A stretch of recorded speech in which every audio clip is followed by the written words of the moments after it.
Have you noticed that every town is starting to look the same? Same apartments, same coffee shops, same beige buildings with black trim, and same fake downtown. It feels new, but also weirdly familiar. And to understand why this is happening, we have to go back to the beginning. Before highways, before suburbs, before zoning laws, before malls, early American cities were built around one thing. Walk it. People lived above shops, work was nearby, and daily life happened within a few blocks. Cities grew slowly, blocks by block, based on human movement. Then came the Industrial Revolution. Factories pulled workers in, and railroads reshaped cities. And suddenly, the way people moved started to change. But the biggest shift happened after World War II. Highways exploded across the country. Cars became the center of life. Zoning laws separated homes, jobs, and stores. Suburbs spread outward. And first time, cities were designed around speed, not people. That's how malls were born. Office parks, big box stores, endless parking lots, everything isolated, everything far apart. And for decades, it worked until it did. By the 2000s, cities realized something was wrong. So downtowns were empty, malls were dying, people were driving more, but living less. So planners went back to the old idea, walkable cities. But this time, they rebuilt it with modern systems. And that's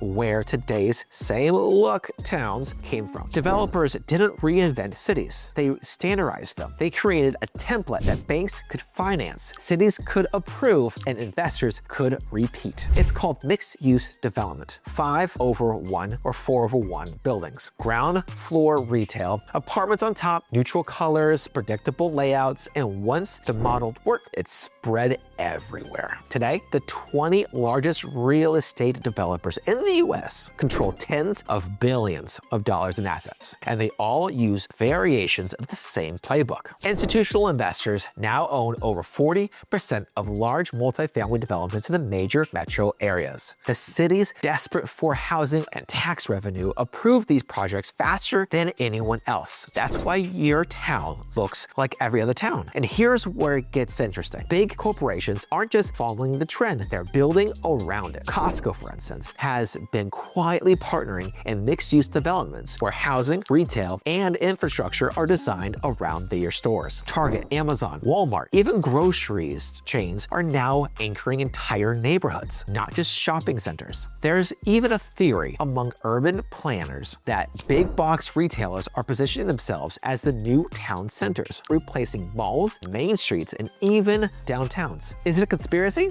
Not exactly. It's just capitalism doing what it does best, optimizing space, money, and movement. But the result is the same town that looks different on a map, but feels identical in real life. So when you walk through a new downtown that feels oddly familiar, it's because you've seen it before, just in a different zip code. And once you see the system behind it, you can't unsee it.